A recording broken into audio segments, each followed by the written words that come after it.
Percy, sandali. Napalingon si Percy na ngayon ay sa isang isinusuot ang kanyang damit matapos ang nangyari sa kanila ni Trisha. Ngumiti ang dalaga saka iniabot ang isang puting sobre na naglalaman ng pera. Tanggapin mo to. Pumasa ka. Gusto kong simulan mo na bukas. Ilipat mo na mga gamit mo sa guest room. Simula bukas, magtatrabaho ka na sa akin bilang… alam mo na. Alam ni Percy na perang laman at kailangan niya to. Pero mabigat ang salitang binitiwan ng babae. Sa huli, tinanggap ni Percy ang sobre, hindi dahil gusto niya, kundi dahil sa pangangailangan para sa kanyang ina at sariling buhay. Sige, salamat. Maghihintay ako. Percy, gusto kita. Kaya sana hindi ka aatras. Ayokong masayang lahat ng pinagsamahan natin nitong mga nakaraang araw. Huwag kang mag-alala. Darating ako bukas. Ngumiti si Trisha habang si Percy na may palayo na sa mansyon. Pasan ang bigat ang sakripisyong iniwan ng marangal na trabaho. 3 buwan lamang. Titiisin ko lang lahat ng to ng 3 buwan. Kapag naoperahan na at gumaling na si Mama, tatalikuran ko rin ang lahat ng ito at ibabaon sa limot. Kinabukasan, dumating si Percy sa marangyang mansyon na magiging tahanan niya sa loob ng 3 buwan. Bitbit ang kanyang lumang gamit at pakiramdam na hindi siya nababagay sa karangyaang nakapaligid sa kanya. Ito na talaga. Kaya mo to, Percy. Matatag ka. Sa pagpasok ni Percy sa main entrance, sinalubong siya ni Trisha na may malambing na ngiti sa muka. Halika, Percy. Ipapakita ko sa iyo magiging kwarto mo. Habang naglalakad sila sa maluwang na hallway, tumigil sandali si Trisha at tinurong isang matandang babae na abala sa pag-aayos sa ilang gamit sa gilid. Si Manang Estrella, siya ang punong kasambahay dito. Siya nang mag-aasikaso sa mga bagay na may kinalaman sa bahay. Magandang araw po, Manang Estrella. Magandang araw din, iho. Manang, tutuloy na po dito si Percy sa mga susunod na araw. Pwede mo na siyang i-assist kung may kailangan siyang malaman tungkol sa mga patakaran sa bahay. Napansin ni Percy ang matipid na ngiti ni Manang Estrella habang nagsasalita si Trisha. Ilang sandali pa, bumaling uling babae sa kanya. Sundin mo na lang mga patakaran dito, Percy. I'm sure Manang Estrella will explain everything in detail. Matapos ayusin ang kanyang mga gamit sa guest room ng mansyon, agad na lumabas si Percy upang bisitahin ang kanyang matamlay na inang si Rosa sa ospital. Anak? Mahina ngunit puno ng saya ang boses ng kanyang ina nang makita siya. Ngumiti si Percy at lumapit. Marahang hinawakan ang kamay nito. Ma, kumusta ang pakiramdam mo? Mas maigi na ngayon. Pero… Naputol ang dapat na sasabihin ni Rosa dahil sa kanyang pag-ubo. Napabuntong hininga ito. Ma, huwag na po muna kayong masyadong magsalita. Magpahinga lang po muna kayo. Mukhang pagod ka, anak. Sigurado ka bang ayos ka lang sa bagong trabaho mo? Ngumiti si Percy kahit may bahid ng sakit sa kanyang puso. Ayos lang po, Ma. Makaya ko to. Para sa inyo. Matapos ang pakikipagkwentuhan sa kanyang ina, pauwi na sana si Percy sa mansyon, ngunit nakita niyang isang pamilyar na kotse. Nang bumaba ang bintana nito, tumambad sa kanyang nakangiting mukha ni Trisha. Sumakay ka na? Pauwi na rin naman ako. Pauwi? Anong ginagawa mo rito? Ngumisi lang si Trisha, hindi sumagot. No more questions. Huwag mo na akong paghintayin, Percy. 10 minuto na ako naghihintay sa'yo dito mula kanina. Come on, hop in. Alam ni Percy na wala siyang magagawa at kahit may pagdududa, pumasok siya sa sasakyan at tahimik na sumulyap kay Trisha habang umaandar ito. Kamusta ang kwarto mo? Napaalis ako ng biglaan kanina dahil may emergency meeting sa kumpanya. Hindi tuloy kita naasikaso ng maayos. Maayos naman. Tsaka doon si Manang Estrella. Siya ang tumulong sa akin. Yung mga nilutong pagkain ni Manang Estrella kanina? Oo, masarap ang mga luto ni Manang Estrella. Nagustuhan mo ba? Kumunot ang noo ni Percy. Hindi siya sanay sa ganitong pag-uusap. Ano bang inaasahan nitong sagot? Na matutuwa siyang bigyan ng magarbong buhay matapos niyang ibenta ang sarili niya? Oo, komportable naman ako dun. Buti naman kung ganon. Gusto kong komportable ka habang nasa poder kita. Nararamdaman ni Percy ang kilabot habang nasa poder ni Trisha. Pakiramdam niya ay isa siyang bagay na binili at ngayon ay nasa pangangalaga na nito. Kumain ka na ba? Hindi pa. Pero hindi naman ako gutom. Sakto. Pagdating natin sa bahay, maghahanda ako ng pagkain. Napatingin si Percy kay Trisha at nagtaka ng bahagya. Ikaw ang magluluto? Natawa si Trisha dahil sa reaksyon ni Percy. Huwag kang mag-alala. Hindi ako ganun kasama sa kusina. Duda si Percy sa kakayahan ni Trisha na magluto. Ngunit na bagong kanyang pananaw nang makabalik sila sa mansyon at nagluto nga si Trisha tulad ng sabi nito. Naganda ako ng marami. Kumain ka ng mabuti Mukhang pangandaan to Sigurado ka bang tayo lang kakain? Tumawa si Trisha at saka umiling. Siyempre hindi. Ayokong tumaba no. Sayang naman ang strict diet at workout ko. Pero kumain ka lang ng kumain. Hindi na sumagot pa si Percy at napalingon na lamang sa kanyang paligid.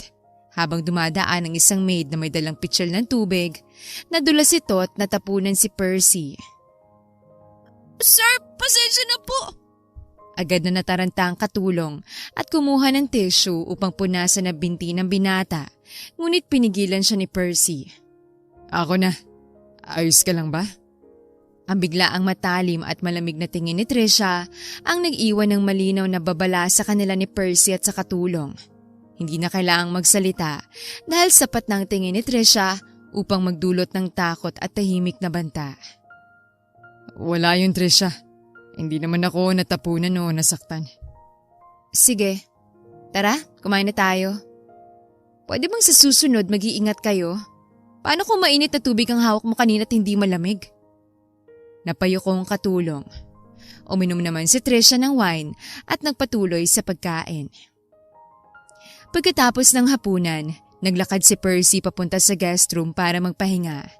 Ngunit bago pa siya makarating sa pinto, isang kamayang marahang humawak sa kanya. Percy. Napalingon si Percy kay Trisha. Nakatayo ito sa likuran niya, nakatingin sa kanya ng diretso at mukhang nangungusap ang mga mata. Matulog ka sa kwarto ko ngayong gabi. Hindi yon isang pakiusap, kundi isang utos. Napakurap si Percy at alam niyang wala siyang karapatang tumanggi. Kaya't sinamahan niya si Trisha pabalik sa kwarto nito. Halika dito. Umupo si Percy sa kama at pinagmasdan si Trisha. Pero sa halip na halikan siya o akitin, nagtanong si Trisha. Percy, bakit mo tinanggap ang alok ko? Mukhang hindi ka naman ganitong klaseng tao. Para sa pera. Alam mo naman yun, diba? Ngumiti si Trisha, pero halatang hindi pa ito kontento sa kanyang narinig. At bakit mo naman kailangan ng pera? Sinong pinuntahan mo sa ospital kanina? Napahinga ng malalim si Percy, saka ibinagsak ang sarili sa kama. Sumandal si Percy sa unan, iniisip kung paano sasagutin yon. Para sa operasyon ng nanay ko. Naka-admit siya sa ospital na yun at malapit ng operasyon niya. Malaking halaga ang kailangan ko kahit siguro gumapang na ako sa kakatrabaho. Hindi ko mabubuong perang kailangan sa operasyon niya. Gaano mo siya kamahal? Bakit kailangan mo pang magsakripisyo ng ganito para lang sa kanya? Napakunot ang noo ni Percy. Tila binabasa kung anong iniisip ni Trisha. Ano bang klaseng tanong yan? Hindi ko inasahan na manggagaling ang tanong na yan sa'yo. Sagutin mo na lang, Percy. Napailing na lamang ang binata sa kabahagyang natawa. Nanay ko yun. Siyang nagluwal sa akin. Siyang nagpalaki sa akin kahit na maaga akong nawalan ng ama. Lahat kinaya niya para lamang sa akin. Pinagtapos niya ako, pinihisan, pinakain. Kaya ngayon, hindi ko kayang panoorin lang siyang nahihirapan. Salamat sa pagsagot. Curious lang talaga ako. Hindi alam ni Percy kung bakit, pero may kung anong bumabagabag sa kanya sa mga tanong ni Trisha. Parang may hinahanap ito, parang may gustong intindihin tungkol sa kanya. Kasi ang isang taong gagawin ng lahat para sa isang mahal niya. Gusto ko malaman kung paano magmahal ng ganun. Napatitig si Percy sa kanya. May lungkot sa boses ni Trisha. Isang lungkot na hindi kayang itago na kanyang kayamanan at kapangyarihan. Gusto mong malaman kung paano magmahal? Tulad ng mga main characters sa mga teleserye? Natawa si Trisha at napailing. Napahinga siya ng malalim bago sumagot. Malaya kang tawagin akong weirdo. Pero oo, kasi hindi ko pa yun naranasan. Napasingal si Percy at napailing. Namuong pilyong ngiti sa kanyang labi sa kamuling tumiti kay Trisha. Imposible. Sigurado kong maraming nagmahal sa'yo. Napangiti si Trisha, pero halatang hindi yon totoong ngiti. Kung ganun lang sana kasimple, Percy. E di sanang siya ng buhay ko at wala na akong hanapin pang iba. Kung ganun lang sana, hindi na rin tayo magkakakilala pa. Hindi ko kakailanganin ng makakasama na kailangan ko pang bayaran. Tahimik na tinitigan ni Percy si Trisha. Naramdaman niyang may hindi nakikitang lungkot sa mata nito. At naisip niyang may mga misteryo pa sa buhay ni Trisha na hindi nito ibinubunyag.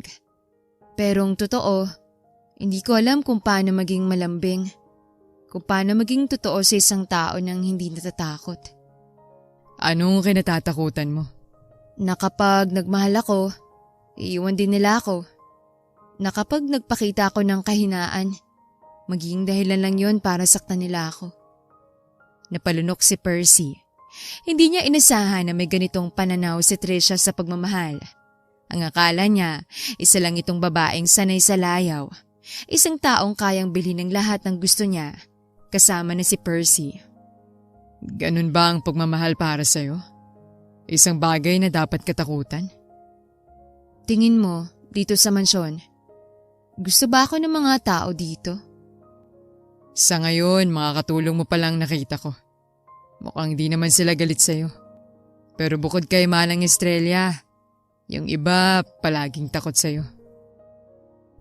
Bahagyang natawa si Trisha. Anong sa ngayon? Wala ka nang ibang makikilala dito sa mansyon dahil nakalala mo na lahat ng nakatira dito. Teka, nasa na mga magulang mo kung ganun? Hindi agad nakasagot si Trisha.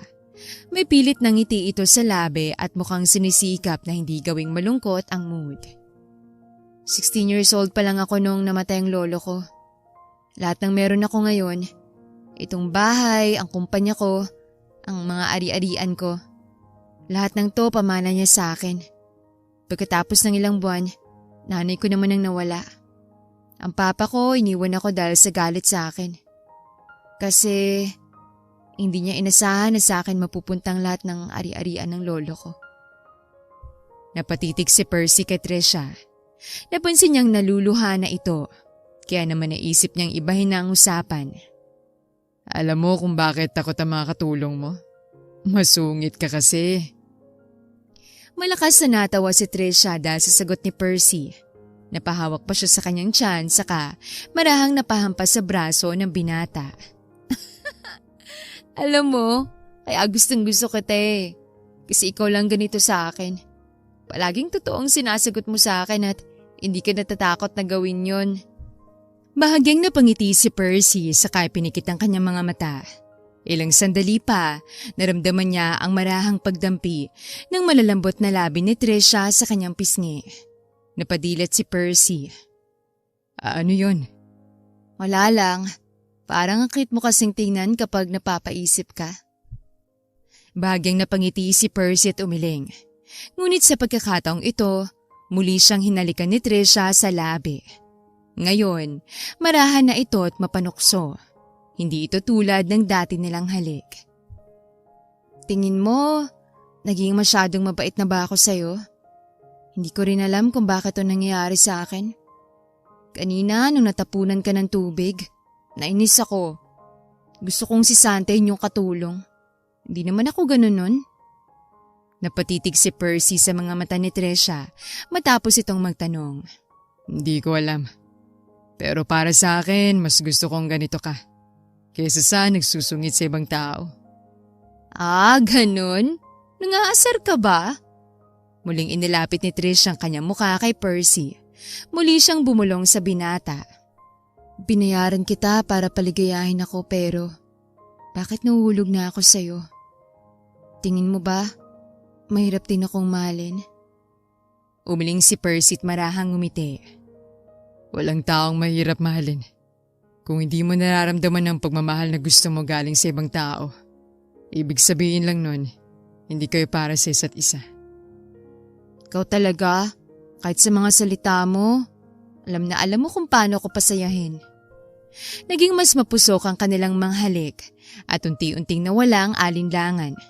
Habang gumagapang ang mga kamay ni Trisha sa dibdib ni Percy, naramdaman niya ang init ng katawan nito at ang mga daliri ng binata na humaplos sa makinis na balat ni Trisha. Percy, sandali. Sa halip na gawin ang gusto ni Trisha, nagpatuloy si Percy hanggang sa tuluyan ng nalunod si Trisha sa kanyang nararamdaman. Kinabukasan, maagang nagtipon ang mga kasambahay sa malaking kusina ng mansyon. Abala sa kani-kanyang gawain. Tahimik lang silang lahat, gaya ng nakasanayan dahil walang gustong makakuha ng atensyon ni Trisha. Lalo pat hindi nila alam kung anong magiging mood niya ngayong umaga. Ngunit sa araw na ito, isang bagay ang labis na ikinagulat ng lahat. Magandang umaga sa inyong lahat! Ready na bang almusal? Ang bango ng luto niyo Halos mabitiwan ni Manang Estrella ang hinahawakang tasa ng kape. Ang ibang mga kasambahay naman ay nagkatinginan. Animoy hindi makapaniwala sa kanilang narinig na sigla sa boses ni Trisha. Magandang umaga rin po, ma'am. Alanganing tugon ni Manang Estrella. Tinitimbang kung tama bang narinig at nakikita niya o guni-guni lang niya ito. Isa-isa pang binati ni Trisha ang iba pang kasambahay. Ay, napakaganda ng mood ko ngayon. Kaya dapat good vibes ang lahat. Pakitawag na rin pala si Percy. Gusto kong sabay kaming mag-almusal. Ilang sandali pa, hindi nakatakas sa mga mata ni Manang Estrella si Percy na nagmamadaling maglakad patungo sa guest room. Nanggaling ito sa kwarto ni Trisha. Kaya naman pala. Saad ni Manang Estrella sa kabahagyang natawa sa kanyang sarili. Sige ma'am, maupo po muna kayo at ipagtitimpla ko po muna kayo ng kape. Habang nagtitimpla ng kape, hindi maiwasan ni Manang Estrella na mapangiti. Palihim niyang hiniling na sana ay dumalas na ang mga umagang ganito kapayapa simula ngayon. Hindi lamang para sa kanilang mga katulong, kundi para rin kay Trisha. Ito po ang kape niyo, ma'am. Salamat, Manang. Sarap naman. Bahagyang natawa si Manang Estrella saka makahulog ang ngumiti habang pinapanood si Trisha. Manang Estrella, tingin mo rin ba kamahal-mahal ako? Ano namang klaseng tanong yan, ma'am? Mananatili ba ako sa tabi mo kung hindi kita minahal na para kong sariling anak? Napangiti si Trisha. Sabi ni Percy, walang tao raw mahirap mahalin. Kailangan lang nilang mahanap ang tamang tao. Tingin mo ba mahanap ko rin ang sa akin? Hindi pa man nakakasagot si Manang Estrella, dumating si Percy sa hapag at agad na napansin na nakapaalamang si Trisha at walang suot na tsinelas. Suotin mo to. Babalik lang ako sa taas. Walang alinlangan niyang inalis ang suot niya at inilagay ito sa ilalim ng mesa upang maabot ni Trisha. Teka, bakit mo tinanggal ang suot mo? Malinis naman ang sahig. Okay lang ako. Malamig ang sahig. Suotin mo na yan dahil kukuha naman ako ng tsinelas sa taas. Pagkatapos sabihin yon, mabilis na naglakad si Percy paakyat sa hagdan. Si Trisha naman ay napangiti bago masayang isinuot ang tsinelas na iniwan ni Percy. Maya-maya pa'y ngumiti si Manang Estrella at iniwan na ang dalaga dahil mukhang nakita niya ng sagot sa tanong nito kanina. Ang pagtira ni Percy sa poder ni Trisha ay hindi naman naging mas mahirap sa inaasahan niya. Sa katunayan, hindi niya inasahang magiging sobrang komportable siya sa presensya ng babaeng hindi niya inakalang makikilala niya. Mahilig ka sa mga numero? Nagtaas si Percy ng mata mula sa libro at nagbigay ng mahinang ngiti. Hawak niyang isang libro ng accounting na binabasa niya upang libangin ang kanyang sarili. Oo, Trisha. Parte na ng araw-araw ko mga numero. Dati akong accountant. Really? Kung ganon, magaling ka nga. Hindi naman, sakto lang para makapasa. Natawa si Trish at napailing. Alam kong mababa lamang ang porsyento ng mga accountant na nakakapasa tuwing board exams. Kaya kung nakapasa ka, ibig sabihin magaling ka. Huwag mo na ako lokohin, Percy. Ibinaba ni Percy ang kanyang libro at ngumiti. Bakit ka nandito? Akala ko ba magiging busy ka sa office mo kaya ayaw mo kong papasukin kanina? Ngumusto si Trish at napayakap na lamang kay Percy upang itagong kanyang mukha sa dibdib ng binata. Natawa naman si Percy. Sinubukan ko namang hindi ma-distract pero hindi kita maalis sa isip ko. Napangiti si Percy at marahang hinaplos ang buhok ni Trisha habang yakap siya nito. Ganun ba? Baka naman kailangan mo lang ng break. Alam mo, nakakapagod din palang magkunwaring palaging matapang. Lalo na kung araw-araw mong kailangang patunayan na kontrolado mong lahat. Bahagyang lumuwag ang yakap ni Percy matapos marinig yon. Saka tumingala kay Trisha. Pero kapag nandyan ka, kahit sandali lang, parang pwede akong huminga. Nakakainis. Di naman ako naapektuhan ng mga ganitong pakiramdam nun. Hindi tuloy ako makapag-focus. Natawa lamang si Percy na pailing. Bakit sinisisi mo pa talaga ako ha? Sige, baka may tulong ako sa'yo, sabihin mo lang. Agad namang napaangat ang tingin si Trisha habang nakangiti. Pwede ba kitang tanungin tungkol sa negosyo ko? May ilang bagay akong hindi maintindihan na kailangan ko ng tulong. May mga kailangang calculations kaya medyo nahihirapan ako. Mukhang magaling ka dun eh. Hindi pa man nakakasagot si Percy, kinuha na ni Trish ang kanyang kamay sa kadinalang binata patungo sa kanyang opisina. Doon, naglakad si Trisha patungo sa mesa kung saan nakalagay ang ilang papeles. Hindi ko na alam kung paano ayusin to. Sumasakit ng ulo ko sa mga numerong nasa papel na yan. Nag-isip saglit si Percy at nagpa siya nalapitan si Trisha. Ipakita mo lang sa akin kung anong problema, Trisha. Sigurado kung kaya ko tong ayusin. Habang tinutulungan si Trisha, mabilis na pansin ni Percy ang mga mali at inayos agad ang calculations. Matapos ang ilang minuto, nagsalita si Percy. Ayan, tapos na. Mas malinaw na lahat ng bagay. May mga adjustments lang na kailangan gawin. Pero manageable na. Tumingin si Trisha sa mga papeles na ngayon ay inayos na at lumabas ang isang malawak na ngiti sa kanyang muka. Oh my God, Percy! Sobrang saya ko. Hindi ko alam kung anong nangyari pero talagang napadali mong lahat. I can't believe this. Napakalaking bagay nitong nagawa mo. Bilang isang natural na reaksyon, nagmadali si Trisha at niyakap si Percy. Ang mga mata nito ay puno ng pasasalamat at saya. Ang init ng yakap ni Trisha ay nagbigay ng kakaibang pakiramdam kay Percy. Salamat, Percy. Hindi ko alam kung anong mangyayari kung wala ka. Si Percy na medyo nagulat sa yakap ay hindi makapaniwala sa kagalakan sa mukha ni Trisha. Ang mga mata ni Trisha, nakaraniwang malungkot at puno ng pag-aalala, ngayon ay kumikislap sa tuwa. Masaya akong matulungan ka, Trisha. Kung makakatulong ako, nandito lang ako.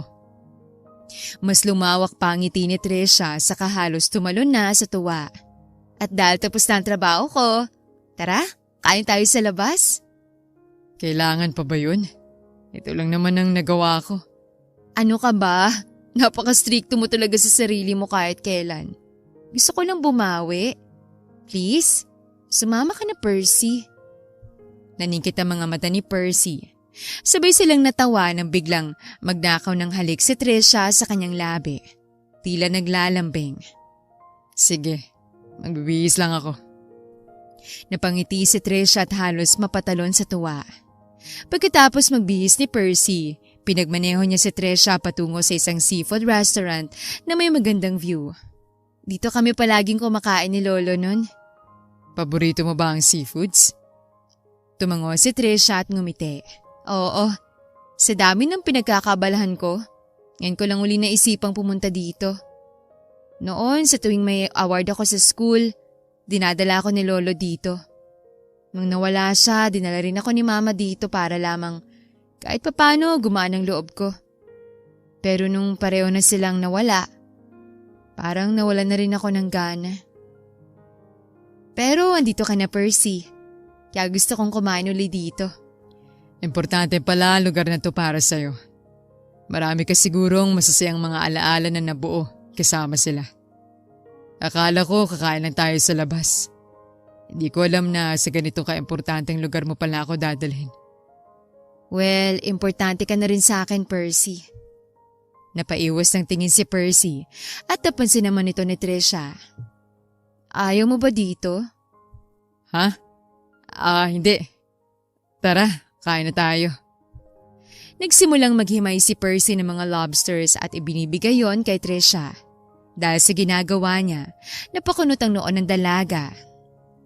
Kaya ko namang maghimay, Percy. Kumain ka na? Okay lang naman. Paborito mo to, diba? Sabi mo, ngayon ka lang uli nakakain dito. Ilang babae nang naging girlfriend mo?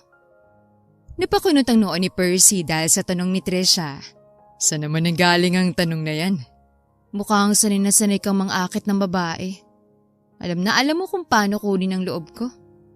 Natawa si Percy, saka sinubuan si Tresha ng maliit na piraso ng lobster. Isang beses lang ako nagkaroon ng girlfriend. Nung college ako. Isa lang? Di siyang first love mo o yung tinatawag nilang totga? Hindi ko naman siya makukonsider as totga. Dahil maayos naman ang paghihiwalay namin. Pero yung first love, pwede. Parang ganun na rin. Bakit hindi mo siya hinahanap kung ganun? Mukhang hindi mo pa naman siya nalilimutan. Ilang taon ba kayo nun? Napaisip naman si Percy. Pansin niya ang pagkausisan ni Tresha kaya naman pilyo siyang napangiti. 4 na taon ding naging kami bago kami naghiwalay. 4 na taon? Ang tagal naman? Sabay silang napalingon sa paligid dahil napalakas ang boses ni Tresha. Napatikim ang dalaga. Kung ganon, baka pag magkita kayo uli, may maramdaman ka pa rin para sa kanya. Bakit mo naman nasabi yan? Well, sa ganong katagal na relasyon, siguradong marami kayong masasayang alaala. Hindi na mahalaga ang nakaraan. Ang mahalaga, ang kasalukuyan at ang kinabukasan. Napalingon si Percy kay Tresha at nakita ang ngiti sa mukha ng dalaga. Ilang sandali pa, si Tresha naman ang nag-abot ng lobster sa bibig ni Percy. Ikaw naman ang kumain. Kanina mo pa ako pinaghihimay eh. May alinlangan man, tinanggap pa rin ni Percy ang inaabot ni Tresha sa kanyang bibig. Nagkwentuhan lamang sila hanggang sa pareho na silang mabusog. Percy, okay ka lang ba? Bakit pinagpapawisan ka? Ako? Okay lang ako. Nainitan lang siguro. Napakunot ang noon ni Tresha. Gusto mo bang umuwi na tayo? Parang hindi ka okay. Masama bang pakiramdam mo? Excuse me, magbabanyo lang muna ako. Pinanood lamang ni Tresha si Percy habang naglalakad ito patungo sa banyo. Ngunit matapos ang ilang sandali, nagkagulo sa restaurant dahil sa sigaw ng isang waitress. Tulong! Tulungan niyo kami! Nagsitakbuhan ang lahat, lalo na si Tresha nang makita niya kung sinong nakahandusay sa sahig at hindi makahinga ng maayos. Percy! Ano nangyayari sa'yo? Please tumawag kayo ng ambulansya! Habang naghihingalo si Percy, napansin ni Tresha ang pamumula ng mga balat ni Percy. Ngunit bago pa man siya makapagtanong, pinagtulungan na ng mga tao na dalhin si Percy sa malapit na ospital. Nurse! Ano pong nangyari sa kanya? Kumakain lang naman po kami kanina. Tapos nagbanyo siya. Wala pang ilang minuto, nakahundusay na siya sa sahig. Marahang hinaplos ng nurse ang likod ni Trisha dahil sa pag-iyak nito. Base po sinapansin kanina ng doktor, mukhang allergic po ang pasyente sa seafoods. Normal allergic reactions po ang shortness of breath at wheezing. Pati na rin po ang pamumula ng balat at anaphylaxis. Mabuti na lang hot na idala siya kaagad. As of now, hindi niyo na po kailangang mag-alala. Napatakip si Trisha ng kanyang bibig at mas lalong napaiyak dahil doon. Iniwan siya ng nurse at binalikan lamang nang muli nang magkamalay si Percy. Bakit hindi mo sinabi sa akin na allergic ka sa seafoods? Percy naman! Alam mo bang muntik ka nang mamatay kanina? Napangiti lamang ang nangihinang si Percy habang nakasandal sa headboard ng kanyang kama. Buhay pa naman ako, diba? Huwag ka ngang umiyak. Pasensya na. Nag-alala ka pa tuloy ng dahil sa akin. Akala ko kasi kaya kong i-handle yung mga allergic reactions. Napaiyak na lamang si Trisha sa harapan ni Percy. Marahang hinawakan ni Percy ang kamay ni Trisha at sinikap na punasan ang mga luha nito. Bakit mo ba ginawa yun? Dahil yung sinabi kong paborito kong seafoods, pinahamak mo ng sarili mo. Bakit ka ba ganyan? Nakakainis. Paano kung hindi ka agad na isugot sa ospital?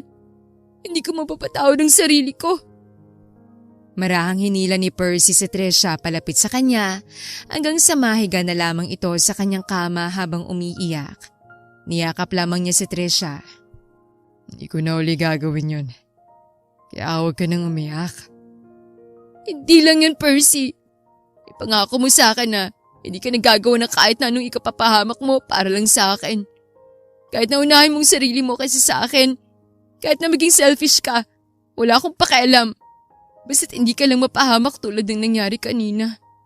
Hindi ko may papangako yan. Hindi ko kayang maging selfish para sa mga taong importante sa akin. Napatitig na lamang si Trisha sa binata sa kamuling niyakap ito. Kulit mo talaga. Nakakainis. Natawa lamang si Percy. Ilang sandali pa, isang nurse ang biglang pumasok at tila nagulat sa posisyon ng dalawa. Maging si Trisha ay tarantang napabangon sa kama ni Percy saka nahihiyang napaiwas ng tingin.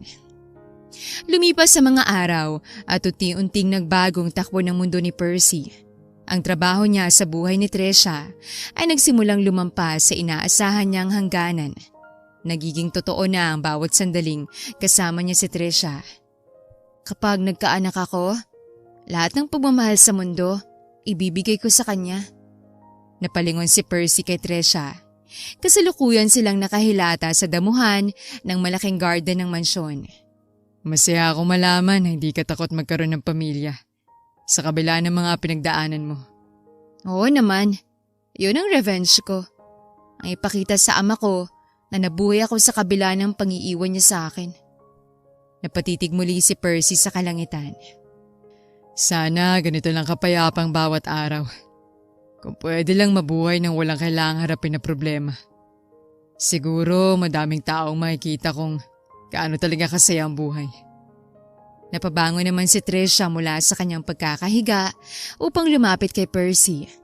Dahil doon, humarang ang mukha ni Trisha sa view ng kalangitan. Napatitig naman si Percy sa mga mata ng dalaga. Kung walang problema sa mundo, hindi kita makikilala. Kaya hindi ko hilingin yon. Bahagyang natawa si Percy at tila hindi inasahan ang sagot na yon. Pilyo niyang hinila si Trisha palapit sa kanya upang kilitiin ito.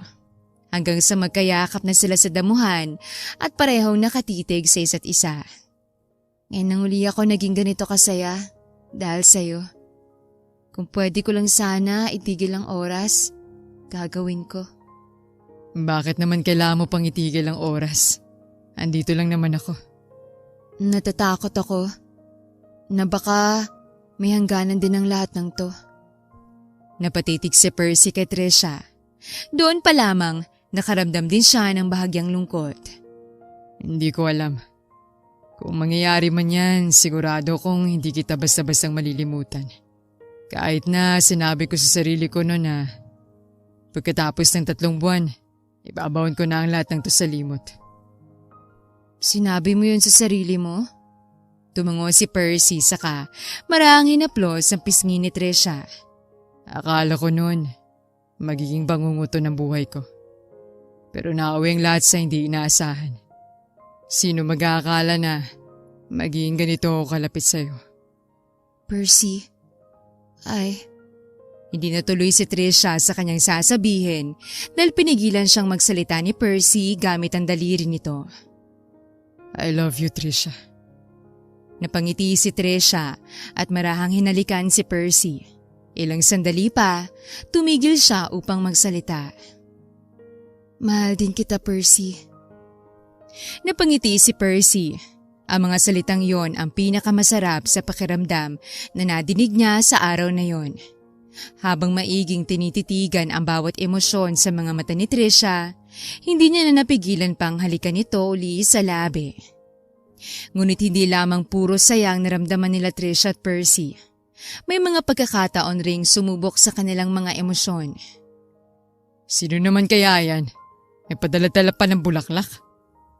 Bumuntong hininga si Percy bago bumalik sa pagbabasa ng libro matapos makita mula sa bintanang pagdating ng isang lalaki na sinalubong ni Trisha.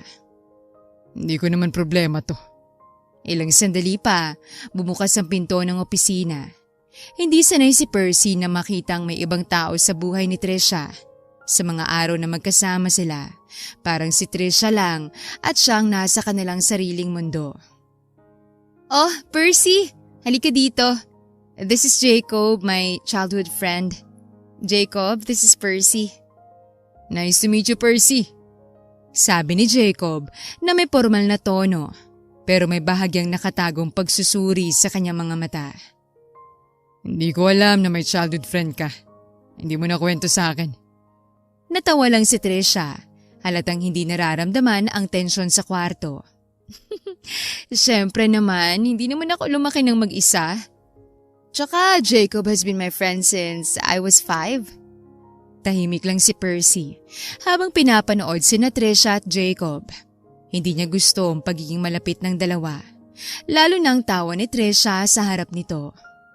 Percy, okay ka lang? Ang tahimik mo naman ngayon. Masama bang pakiramdam mo? Hinawakan ni Trisha ang kamay ni Percy at napatitig naman si Jacob sa kamay ng dalawa. Ngumiti si Percy kahit na may kung anong pakiramdam sa loob niya ang hindi nakakapagpakomportable. Oo naman.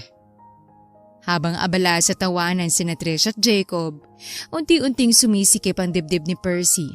Hindi niya gustong nararamdaman kaya nagpa siya siyang umalis at bumisita sa ina sa ospital, kung saan tahimik siyang naupo sa tabi nito habang kumakain ng prutas. Kamusta ka, ma? Okay lang naman ako, anak. Mas mabuti na kaysa dati. Pero kinakabahan ako para sa operasyon. Hindi kaagad nakasagot si Percy. Kahit siya man, nakakaramdam din ng takot.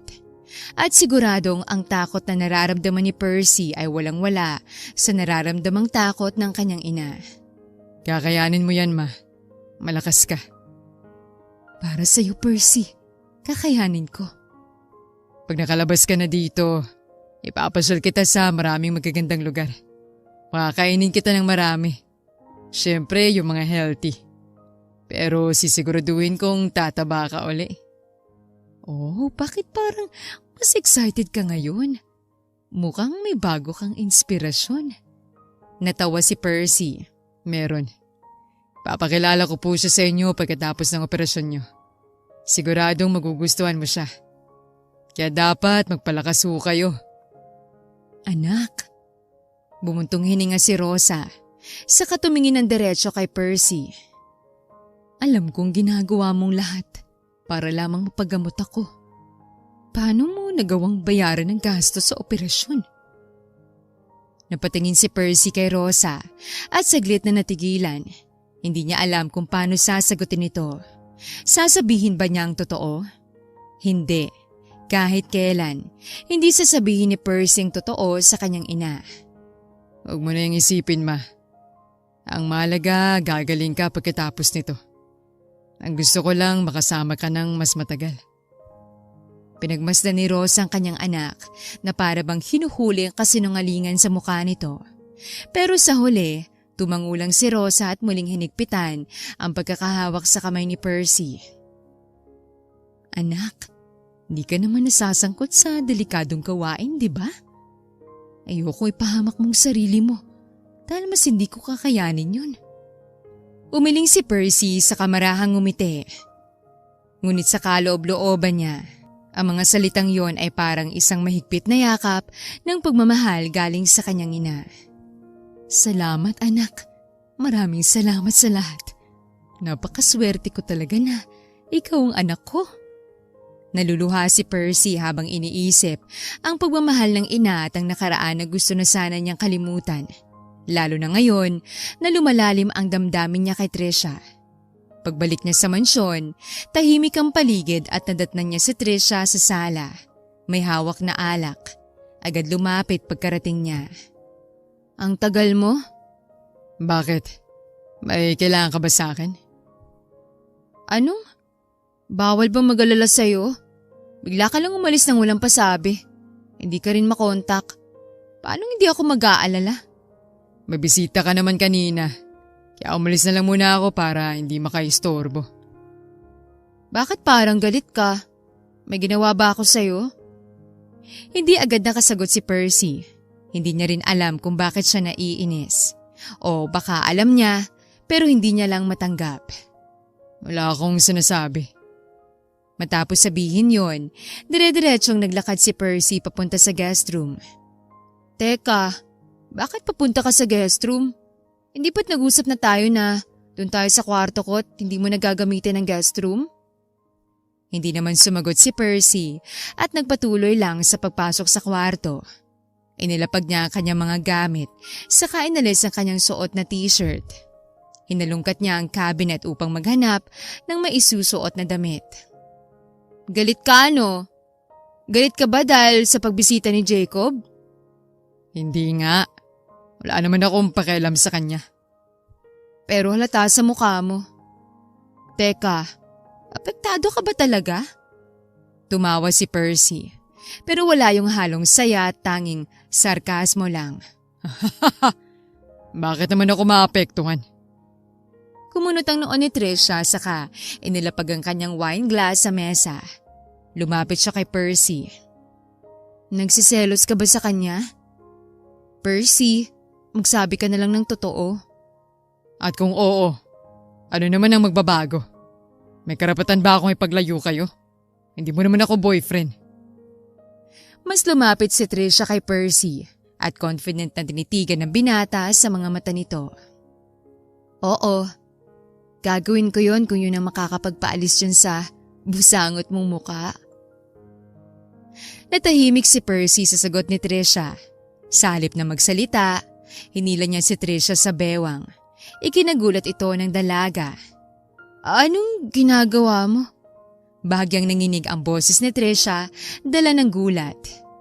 Pinapatahimik ka dahil ayaw mo kong tigilan. Sa isang iglap, naglapat muli ang kanilang mga labi. Gumanti ng halik si Trisha habang yakap ang leeg ni Percy. Unti-unting nawala ang kanilang saplot at tanging mga ungol at bulong nila ang pumuno sa katahimikan ng silid. Lumipas sa mga araw at palapit na ang katapusan ng ugnayan ni na Percy at Trisha.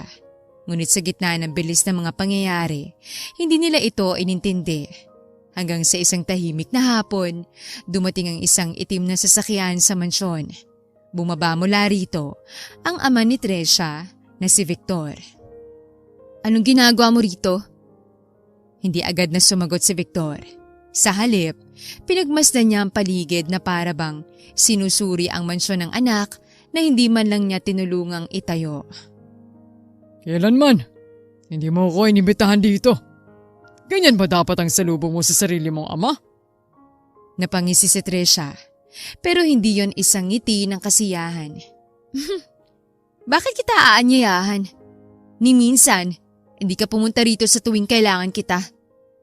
Hindi mo ko kinamusta kahit na isang beses dahil mas abala ka sa iba mong mundo. Ano pa bang kailangan mo? Nalimasin ng ina niyo ang lahat ng kayamanan ni Papa. Malakas na loob mong magmukhang matapang. Magnanakaw ka naman! Alam ba ng mga anak mo na ganyang klase ka ng tao? Nanigas ang ekspresyon ni Victor matapos mabanggit ang kanyang mga anak. Huwag mong idamay ang pamilya ko rito, Trisha! Pamilya mo? Nalimutan mo na bang iniwan mo rin ang sarili mong anak? Na habang may bago kang tinatawag na pamilya, iniwan mo akong nag-iisa.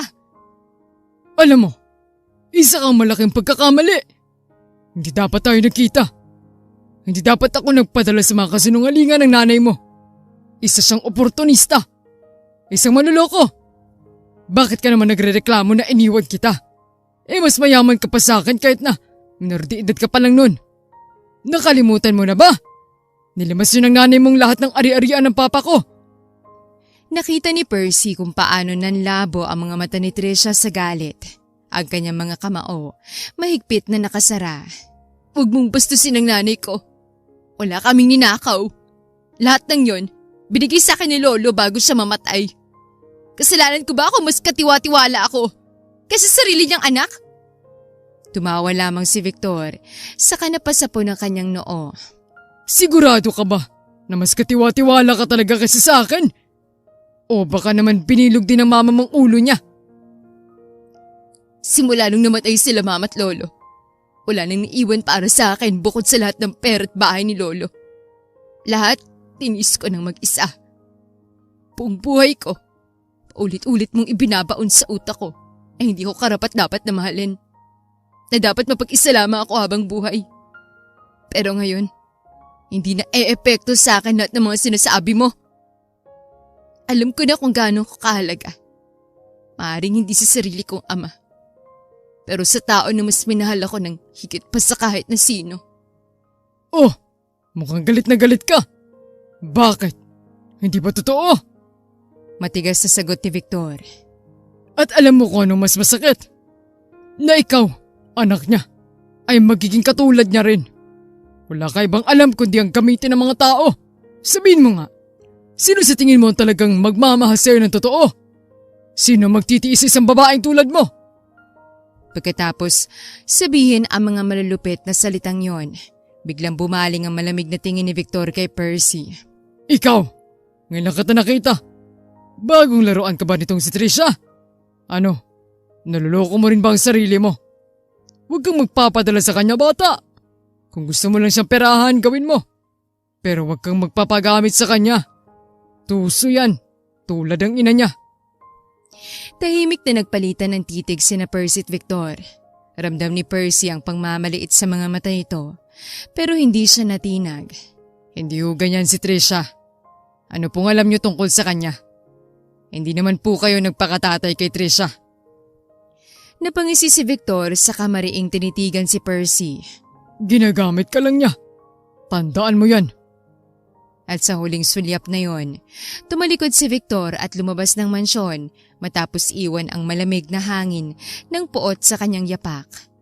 Pagkatapos ng pangyayaring yon, nagkulong si Trisha sa kanyang kwarto at hindi kinausap ang sino man. Percy, hindi pa rin lumalabas si Ma'am Trisha. Pwede mo bang tawagin o puntahan sa kwarto?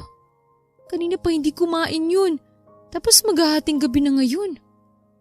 Napahinga ng malalim si Percy. Maging siya ay kanina pa nag-aalala. Sige po, Manang Estrella. Pupuntahan ko po. Pwede ko po bang hingin ang susi na kwarto niya? Tumango si Manang Estrella at walang alinlangang inabot kay Percy ang spare key na kwarto. Tahimik na nakatayo si Trisha sa may bintana, nakatitig sa malayo. Mahigpit ang pagkakakuyom ng mga kamay. Huminga ng malalim si Percy at marahang lumapit sa kadahan-dahang hinawakan ng likod nito. Trisha, nag-aalala na silang lahat sa'yo. Bumaba ka na. Kahit kumain ka na lang ng konti para lang mapanatag si Manang Estrella. Alam mo, Percy, tama siya. Ano? Sinong tinutukoy mo? Kung ang ama mo yan, walang kahit na anong tama sa lahat ng mga sinabi niya kanina. Napalingon si Trisha kay Percy. Naluluha ang mga mata nitong namamagana dala ng kakaiyak. Yung sinabi ng ama ko kanina, siguro nga, hindi talaga ako kayang mahalin ng kahit sino. Kung hindi ka dumating sa buhay ko, hindi ko mararanasan ang lahat ng to. Pero kanina, parang nagising ako sa katotohanan. Sa lahat ng mga nagawa ko sa'yo, hindi to isang magandang panaginip. Tama ka, Percy. Isa tong bangungot. Trisha, huwag ka magsalita ng ganyan. Hindi ko gusto ang direksyon ng usapan na to. Kung ano man ang iniisip mo, kung hahantong man yun sa pagkakalayo nating dalawa. Ayoko marinig ka kahit na ano tungkol dun. Hinawakan ni Trisha ang kamay ni Percy. Naging masaya ako dahil dumating ka. Kahit sa maikling panahon, naranasan ko ulit kung paanong mahalin ng isang tao. Yung pagmamahal na totoo at walang hinihinging kapalit. Akala ko noon walang ganun. Na lahat ng tao sa paligid ko, gusto lamang kunin ng kung anong meron ako. Pera, trabaho, lahat. Pero ikaw, dumating ka pa sa punto na handa kang isakripisyo ang sarili mo para lamang hindi ako masaktan. Hindi ko kayang tanggapin ang ganyang pagmamahal, Percy. Kasi, hindi ako mabuting tao. Tapusin na natin ang kasunduan natin, Percy. Nanlaki ang mga mata ni Percy dahil hindi niya inaasahang marinig yon mula kay Trisha. Ano? Teka, bakit biglaan? Lumingon si Trisha sa kanya. Ang kanyang mga mata ay para bang pagod na pagod. Pwede ka nang bumalik sa dati mong buhay. Wala ka na obligasyon sa akin. Ibibigay ko ang buong pera. Gana na pag-usapan natin. Hindi. Ayoko, Trisha. Dahil lang ba ito sa nangyari kanina? Huwag ka makikinig sa papa mo. Pinapaikot niya lang isip mo para mas maging miserable ka. Tama naman siya, Percy. Nagising ako kanina sa katotohanan. Lahat ng ito, nagsimula sa kasakiman ko. Nakita kong kakaiba ka. Naging interesado ako sa'yo. Ginamit lang kita para punan ng lungkot ko, Percy. Hindi ako karapat-dapat na mahalin tulad ng sabi ng sarili kong ama. Isa lang talaga akong manggagamit na desperada sa pagmamahal. Dapat ay masaya si Percy. Makakabalik na siya sa buhay na dating minahal niya. Pero sa halip na saya, isang matinding kirot ang tumama sa puso ni Percy. Ang ideya ng paglayo kay Trisha ay tila isang bagay na hindi niya na kayang gawin ngayon. Hindi ko tinatanggap yan. Percy. Ayoko umalis. Akala ko nun, kaya kong basta nalang lumayo kapag dumating ng araw na to. Pero hindi ko na kaya. Mahal kita, Trisha. Kahit na anong mangyari, hindi ako aalis sa tabi mo. Kahit natalikuran ka na kahit na sino. Hanggang nabubuhay ako, may makakasama ka sa mundong tinatawag mong magulo. Kahit gaano pa kagulo, kahit anong problema pang dumating. Hindi ako aalis sa tabi mo at hindi mo mababagong isip ko. Napapikit na lamang si Trisha na parabang isang punyal na tumusok sa kanyang puso ang mga salitang yon. Doon muli siyang naiyak at napahawak na lamang sa kanyang dibdib. Hindi tamang lahat ng to, Percy. Kailangan nating magising sa katotohanan. Kung tingin mo, isang pangungot lang lahat ng to, mas gugustuhin ko pang hindi na magising. Inuulit ko. Hindi ako aalis sa tabi mo, Trisha. Hindi mo ako mapipilit, lalong-lalo na ngayon. Bahagyang natawa na lamang si Trisha, saka napailing. Napakatigas talaga ng ulo mo. Kahit kailan, hindi ko talagang magawang manalo sa'yo. Matapos yung sabihin ni Trisha, marahan siyang napangiti. Napahinga naman ng maluwag si Percy matapos masilayan ang ngiting yon. Lumapit siya kay Trisha at mahigpit itong niyakap. Huwag mo na uling sasabihin na maghiwalay tayo. Huwag mo nang saktan ang sarili mo ng ganun. Okay lang na maging selfish ka. Piliin mo ang lahat ng makakapagpasaya sa'yo. Kung mahal mo ako, huwag mo akong bitawan. Huwag mong ipaniwala sa sarili mo na mali ang lahat ng to. Dahil para sa akin, totoong lahat. Wala nang bawian to, Percy. sigurado ka na ba talaga sa pipiliin mong desisyon? Kasi talagang hindi na kita uli bibitawan. Napapikit lamang si Percy habang dinadama ang kanilang pagyayakapan. Oo, sigurado na ako. Ito ang gusto ko. Wala akong pagsisisihan. Napangiti si Trisha, pinunasan ng luha at niyakap si Percy ng mahigpit.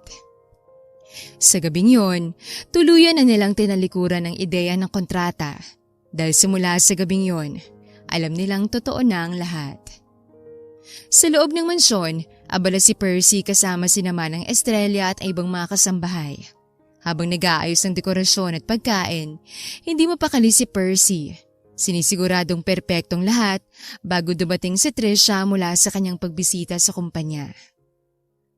Pwede bang pakigitna pa yung banner? Napatangong katulong at bahagyang kinabahan dahil sa seryosong tono ni Percy. Pinagtulungan nilang ayusin ang malaking banner ng Happy Birthday Trisha. Kabado naman si Percy kaya nilapitan siya ni Manang Estrella. Percy, relax ka lang. Baka ikaw naman ang atakihin sa puso dahil sa nervyos mo. Napabuntong hininga si Percy sa katipid ng umiti. Pasensya na po, Manang Estrella. Gusto ko lang pong maging perpekto to. First time kong gawin tong manang kaya hindi ko alam kung matutuwa ba si Trisha. Siguradong matutuwa si Trisha. Habang nag-aayos si Percy, kasama si Manang Estrella at mga kasambahay, nagpatuloy ang pagdedekora ng mansyon para kay Trisha. Nang dumating si Trisha, nagtataka siya sa katahimikan. Ngunit nang pumasok, biglang sumabog ang ilaw at sabay-sabay silang sumigaw.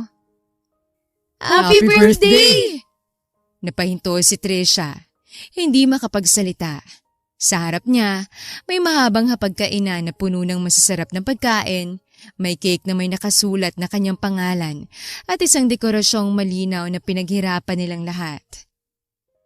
Anong? Para sa'yo to, Trisha. Happy birthday. Teka, sinong nagplano nito? Lahat ay itinuro si Percy. Tumulong silang lahat sa akin kaya mas naging perpekto. Ramdam ni Trisha ang bigat sa dibdib. Hindi dahil sa lungkot, kundi sa pasasalamat. Hindi siya makapaniwala sa effort ni Percy at ng mga kasambahay at sa ganitong kasiyahan na hindi batay sa material na bagay. Naisip ko na baka hindi ka mahilig sa mga ganito pero sabi kasi nila hindi ka rin nagsiselebrate ng birthday mo. At nagluluto na lang sila ng mga pagkain kaya naisip kong gawin na lang kahit na baka palayasin mo na ako pagkatapos. Sira ka ba? Sobrang saya ko ngayon. Sa sobrang saya ko, hindi ako makapagsalita. Maraming salamat sa inyong lahat. Ang totoo, hindi ko inaasahan to. Pero sobrang saya ko ngayon. Matagal ko nang nakalimutan ng ganitong pakaramdam tuwing birthday ko. Ngumiti si Percy at saka napalingon sa mga katulong na nasa kanyang likod. Gusto ko malaman mo. May mga tao pa rin na nagmamalasakit sa'yo. At hindi ka nag-iisa. Napayuko si Trisha at nagsimula na ngang maiyak. Dahil doon, nagkanda-ugagang mga katulong at tarantang napalapit sa kanilang amo. Hindi, masaya lang ako. Sobrang saya ko. Salamat sa inyong lahat. Niyakap ni Percy si Trisha at nang kumalma siya, nagpunta sila sa pagkainan upang magsalo-salo. Sa paglipas ng mga araw, nagsimulang makita ni Trisha ang mundo sa bagong liwanag. At unti-unting bumigat ang dahilan niya para manatilit hindi magtago sa sakit ng nakaraan. Sa ospital, halos hindi makagalaw si Trisha habang nakaupo sa gilid ng kama ng ina ni Percy. Maingat siya nitong hinahaplos habang may masayang ngiti sa labi. Tama si Percy. Napakaganda mo, iha. Bulong ni Rosa, puno ng paghanga. Nakapagtataka tuloy kung paano ka nagkagusto sa anak ko. Si Percy na abala sa pagbabalat ng mansanas ay napalingon. Naman, hindi ba kami bagay ni Trisha? Nagbibiro lang ako. Masyado kasi kayong kinakabahan. Hindi naman ako nangangain. Pero totoo, napakaganda mo, Trisha. Nabitawan ni Trisha ang mahina niyang hininga. Hindi alam kung paano sasagot. Hindi siya sanay na basta-basta na lamang may humahawak sa kanya. Ngunit hindi niya rin magawang pumalag o ilayo ang kanyang sarili kay Rosa. Huwag mo masyado kulitin si Trisha, ma. Baka naman mas lalong matakot yan sa'yo. Tingnan mo, halos hindi na makahinga. Bakit mo naman binibiro ng kanya ng nobya mo, Percy? Trisha, may gusto ka bang kainin? Anong paborito mong ulam? Wala naman po. Kahit ano po. Salamat at dumating ka sa buhay ng anak ko, Trisha. Inaalagaan ka ba ng maayos ni Percy? Nahihiyaman, marahang tumango si Trisha at ngumiti. Opo, sobra-sobra pong pagmamahal at pag-aalaga niya sa akin. Napakaswerte ko po sa kanya. Bahagyang naluha naman si Rosa, saka maingat na niyakap si Trisha. Mabuti naman kung ganun. Si Percy, pinalaki kong kahit kailan. Hindi mananakit ng damdamin ng isang babae. Kaya naman kung may ginagawa siyang masama sa'yo, isumbong mo sa akin at akong bahalang pumarusa sa kanya. Ma naman, baka mamaya kung ano na naman pong ikwento nyo dito kay Trisha. Silosa pa naman yan. Aba, excuse me. Ako lang ba talaga, Percy? Nauwi sa tawanan na ang madamdaming eksenang yon. Damang-dama ni Trisha ang pagmamahal ni Rosa. Parang unang pagkakataon na may nagpakita ng init at pagpapahalaga sa kanya. Gusto niyang manatili sa yakap na yon. Ngunit kailangan niyang magpaalam sa isang importanteng tao. Huwag ka nang umiyak, Trisha. Naku, ikaw talaga. Hindi naman ako mawawala. Matapos sa mahabang sandali na katahimikan, humarap si Trisha kay Manang Estrella at tinanggal ang mga luha mula sa kanyang mga mata. Manang, alam kong hindi ko madalas pinapakita sa iyo kung gaano ko kayo pinahahalagahan. Pero salamat. Salamat sa lahat ng sakripisyo at pagmamahal na binibigay mo sa akin. Pasensya na kung may mga panahong sinusungitan kita at binigyan ng sakit ng ulo. Sa mga mata ni Manang Estrella, nakita niyang muling batang si Trisha na iyakin noon. Isang bata na naligaw sa mundo. Ngunit ngayon ay nahanap na ang kanyang tunay na tahanan. Ma'am Trisha, wala kang dapat na ihingi ng tawad. Lahat ng yan ginawa ko para sa iyo dahil gusto ko. Ngayon, dahil matanda na ako at wala na akong dapat na ipag-alala. Gusto ko namang makasama sa mga natitirang panahon ko mga apo't pamilya ko. Sana maging masaya ka sa buhay mo. At huwag mong kalimutan na nandito lang ako para sa iyo. Kahit nasa malayo ako. Niyakap ni Manang Estrella si Trisha. Bago ito sumakay sa kotseng maghahatid sa kanya sa terminal ng bus kung saan sasakay si Manang Estrella pauwi sa kanilang probinsya. Kung wala si Manang Estrella, hindi ko masisurvive tong buhay na to. Sana naging mas mabait pa ako sa kanya nun. Mukhang wala namang pagsisisi si Manang Estrella. Napalaki ka niya ng maayos. Nang matatag, maganda, matalino. Nagagawa mo pa talagang mambola sa ganitong sitwasyon? Sabay na natawa sina Percy at Trisha bago napayakap ang dalaga sa kanyang nobyo. Mamimiss ko siya. Mabibisita pa rin natin si Manang. Siguradong mamimiss ka rin niya. Lalo na ang pagsusungit mo. Matalim na napatitig si Trisha kay Percy. Ngunit ngumiti lamang ang binata at mas mahigpit na niyakap si Trisha. Pagsapit ng gabi, nadatna ni Percy si Trisha na nakatayo sa balkonahe at pinagmamasdan ng buwan. Trisha, okay ka lang ba? Iniisip mo pa rin ba si Manang Estrella? Nag-text siya kanina. Nakarating na siya sa kanila. Nag-send din siya ng picture niya kasamang mga apo niya. Masaya siya ngayon kaya masaya na rin ako. Hindi ko lang talaga maiwasang maisip kung paano ang buhay ko na sobrang gulo nun eh.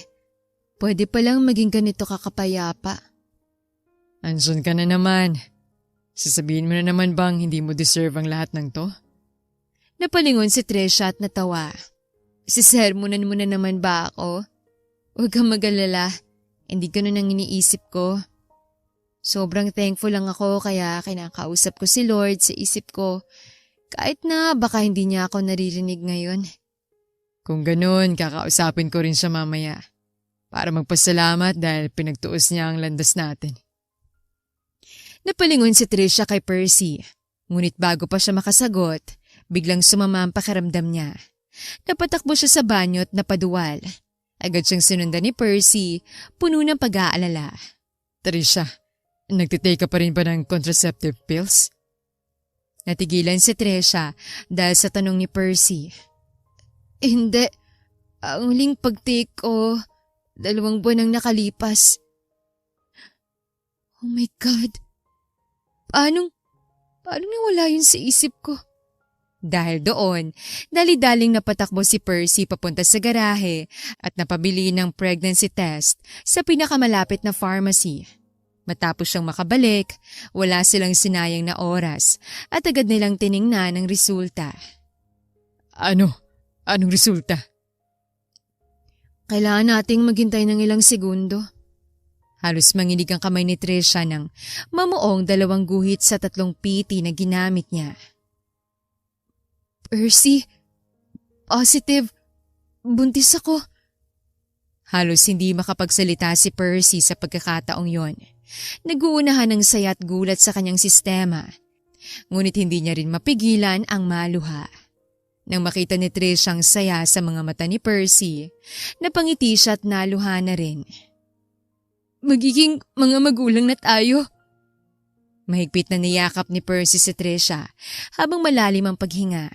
Ramdam ni Trisha ang tibok ng puso nitong puno ng emosyon.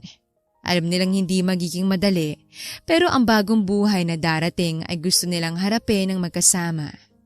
Bili na rin kaya tayo ng sapatos niya. Para may magamit siya pag naglakad na siya. Ano ka ba, Percy? Hindi pa nga ako nanganganak. Napaka-advance na ng isip mo. Sabay na natawa sina Percy at Trisha habang naglilibot sila sa department store upang mamili ng ilang kagamitan ng kanilang anak. Lahat ng binili natin kulay puti. Hindi kasi natin alam kung magiging babae ba siya o lalaki. Ikaw, Percy, mas gusto mo ba ang lalaki na anak o babaeng anak? Mahalaga ba yun? Kahit babae o lalaki, walang pagkakaiba para sa akin. Plus points pa kung magiging kamukha ako. Aba, kung nagluwal, dapat ako maging kamukha. Hindi ba pwedeng ako? Kahit kalahati lang. Nakigawa rin naman ako. Nako. Gabi-gabi mo kinakausap si baby bago tayo matulog. Siguradong tong si baby natin, magiging kamukha mo. Kaya huwag ka nang magmaktol dyan. Habang lumilipas sa mga taon, lalong tumibay ang relasyon ni na Percy at Trisha. Mula sa komplikadong simula, nauwi ito sa pangakong binitawan sa harap ng altar. Kasama kanilang kambal, natutunan nilang pahalagahan ng bawat sandali at bumuo ng masayang pamilya, malayo sa lahat ng pinagdaanan nila noon. Percy, tinatanggap mo ba si Trisha bilang iyong asawa? Sa hirap at ginhawa, sa lungkot at saya, at mamahalin mo siya habang buhay? Tumingin si Percy kay Trisha. Maliwanag ang mga mata, puno ng pag-ibig. Opo, Father. Tinatanggap ko. Trisha, tinatanggap mo ba si Percy bilang iyong asawa?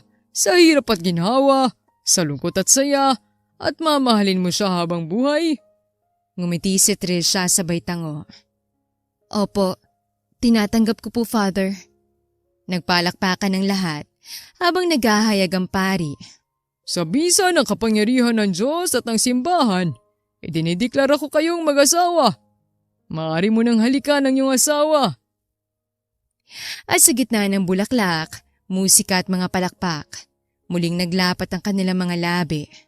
Ngayon, bilang opisyal na mag-asawa, doon mas lalong tumibay ang dedikasyon nila Trish at Percy na bumuo ng kinabukasan para sa pamilyang pinapangarap nila. Andito na si Daddy! Pagkapasok pa lang ni Percy sa mansyon, agad siyang sinalubong ng masiglang sigaw ng kanilang mga anak. Aba, namisagad ako ng prinsipe at prinsesa ko ha. Halika kayo dito. Daddy, may ginawa kami sa school. May drawing kami para sa'yo. Ako rin. Tingnan mo, Daddy. May 3 stars ako sa kamay. Wow, very good mga anak. Kaya naman pala nakaabang sa pintuan. Mukhang gustong humingi ng reward. Hindi, Daddy. Si Patricia lang po yun. Gusto raw po ng pasta. Natawa si Percy habang binuhat pa rin ang kambal. Nalingon niya si Trisha na nakatayo sa gilid at nakangiti. Nakakawala talaga ng pagod pag ganito inuuwian ko. Mga cute na anak at magandang asawa. Lumapit si Trisha at inalikan siya sa pisngi. At ganito kasarap magkaroon ng pamilya dahil ikaw ang asawa ko. Napangisi ang kambal. Daddy, inantay ka po namin kasi gusto namin ng pasta. Sige, pero kailangan may kiss muna kay mommy. Ew! Daddy, bawal yan. Tawanan ng pumuno sa sala habang sabay-sabay silang nagtungo sa loob, masaya at buo. Kamusta ang araw mo, mahal? Ang daming kailangan sikasuhin na papeles. Pero nagpahinga muna ako. Alam mo ba, itong mga anak natin minasahe pang likod ko kanina. Proud na napalingon naman si Percy sa kanyang mga anak. Ang bait naman ng mga anak kong to. Siyempre, Daddy. Love na love po namin kayo Kaya nga, huwag ka nang masyadong mag-overtime, mahal. Alam mo naman, hindi lang ako ang nag-aalala sa'yo ngayon, pati itong mga bata. Napangiti lamang si Percy. Deal. Pero kailangan ko munang magluto ng paborito ng kambal. Master Chef Percy, ready na. Daddy, ako ang assistant chef mo Ako yung food taster. At ako ang judge sa kung sinong pinakamakalat sa kusina. Challenge accepted. Kumuha si Percy ng sandok at ginamit ito bilang mikropono. Ladies and gentlemen, ngayong gabi, magluluto tayo ng spaghetti na may pagmamahal ng meatballs. Nagtawanan ng mga bata. Maging si Percy. Si Trisha naman ay napailing lamang sa kakinunan ng litrato ang kanyang mag-aama na abala na sa pagluluto. Sa kwento nila Trisha at Percy, matututunan natin na ang tunay na halaga ng pagmamahal ay hindi nasusukat sa malalaking bagay o magagarbong okasyon. Ang mga simpleng sandali ng pagkakasama, ang pagtulong sa isa't isa, ang pagbibigay ng oras at pagmamahal ng walang hinihinging kapalit ay siyang nagiging pundasyon ng isang masayang buhay. Sa kanilang buhay, natutunan nila na ang mga hindi inaasahang pagpapakita ng malasakit at pagmamahal ay may higit na kahulugan. At sa mga ganitong simpleng araw, doon nila natutunan na ang bawat maliit na bagay ay may malaking epekto sa kanilang kaligayahan. Sa huli, napagtanto nila na ang bawat isa, anuman ang pinagmulan o nakaraan, ay karapat-dapat